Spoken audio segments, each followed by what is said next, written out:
Friends, ఇప్పుడే అందిన వార్త. రేపు ఈ జిల్లాలకు సంబంధించి భారీ వర్షాలు తెలంగాణ, ఏపీలో ఐఎండీ అంటూ లేటెస్ట్ అప్డేట్ అయితే రావడం జరిగిందండి. సో ఆ వివరాలు ఏంటనేది కూడా వీడియోలో తెలుసుకుందామండి. వీడియోని చివరి చూడండి. సో అర్థమవుతుంది. మరోసారి ఛానల్ వస్తే తప్పకుండా సబ్స్క్రైబ్ చేసుకోండి. చూస్తున్నారు కానీ లైక్ చేయడం మర్చిపోతున్నారు. సో వెంటనే లైక్ చేయండి. ఎలాగైతే వెళ్ళిపోదాం. గతంలో బలపడినటువంటి తీవ్ర వాయుగుండం రెండు తెలుగు రాష్ట్రాల్లో పలు ప్రాంతాల్లో భారీ వర్షాలు కురుస్తున్నాయి. ఆగస్టు 3 వరకు కూడా ఏపీ, తెలంగాణ భారీ వర్షాలు కురుస్తాయని చెప్పేసి భారత వాతావరణ శాఖ ఐఎండీ అంచనా వేసింది. అంటే ఇటు ఏపీలోను, తెలంగాణలో వాతావరణం ఒక్కసారిగా చేంజ్ అయిపోయింది. బంగాళాఖాతంలో ఏర్పడిన వాయుగుండం మరింత తీవ్రంగా మారి ఇప్పుడు రెండు తెలుగు రాష్ట్రాలపై తన ప్రభావం చూపుతుంది. భారత వాతావరణ శాఖ ఇచ్చిన అప్డేట్ ప్రకారం ఆగస్టు 3 వరకు తెలంగాణతో పాటు ఆంధ్రప్రదేశ్లో పలు ప్రాంతాల్లో మోస్తారు నుంచి మరి వర్షాలు కూడా పడే అవకాశం అయితే ఉందని చెప్తున్నారు. నేపథ్యంలో వర్షాలు, ఎదురుగాలు, పిడుగుల పట్ల ప్రజలు అప్రమత్తంగా ఉండాలని అధికారులు అయితే హెచ్చరిస్తున్నారనమాట. సో వాయువ్య బంగాళాఖాతంలో ఏర్పడినటువంటి వాయుగుండం బాగా బలపడి తీవ్ర వాయుగుండంగా మారింది. ఇది గంటకు సుమారు 3 కిలోమీటర్ల నెమ్మదిగా ఉండే వేగంతో ఉత్తర దిశ ప్రయాణిస్తుంది. ప్రస్తుతం ఇది పశ్చిమ బెంగాల్, ఉత్తర ఒడిశా తీర ప్రాంతాలకు ఆనుకొని ఉంది. హల్దియా, బాలాసోర్ మధ్య కేంద్రీకృతమైంది. కొద్ది గంటల్లోనే హల్దియా సమీపంలో తీర ప్రాంతం దాటే అవకాశం ఉందని చెప్పేసి సైంటిస్టులు కూడా అంచనా వేస్తున్నారు. దీని కారణంగా కోస్తా ప్రాంతంలో ఓడరేవులో 3వ నెంబరు, 1వ నెంబరు ప్రమాద హెచ్చరికలు కూడా జారీ చేశారు.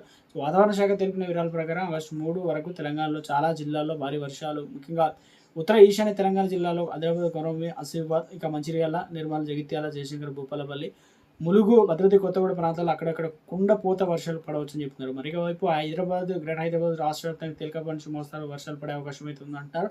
సాయంత్రం వేళలో ట్రాఫిక్ జామ్లు, రోడ్లపై నీరు నిలిచే సమస్యల తర్వాత కూడా పోలీసులు స్పందించారు. ఇటీవల ఐటీ కంపెనీలో యాజమాన్యాలు తమ ఉద్యోగులకు ముందస్తుగా లాగ్ అవుట్ అయ్యేందుకు కూడా అనుమతించాలని కీలక సూచనలు చేస్తున్నారు. దీనివల్ల ఉద్యోగులు సురక్షితంగా ఇళ్లకు చేరుకోవచ్చని స్పష్టం చేశారు.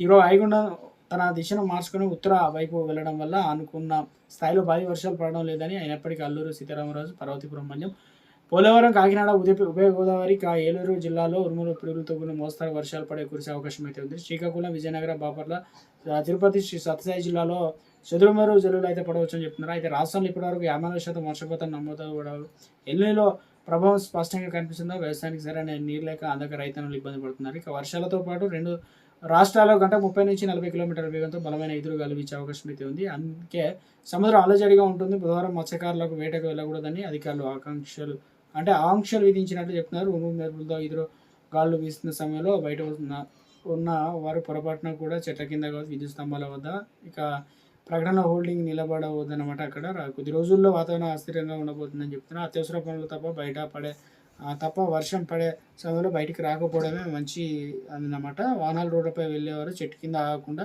సురక్షితంగా. AP disaster management Telangana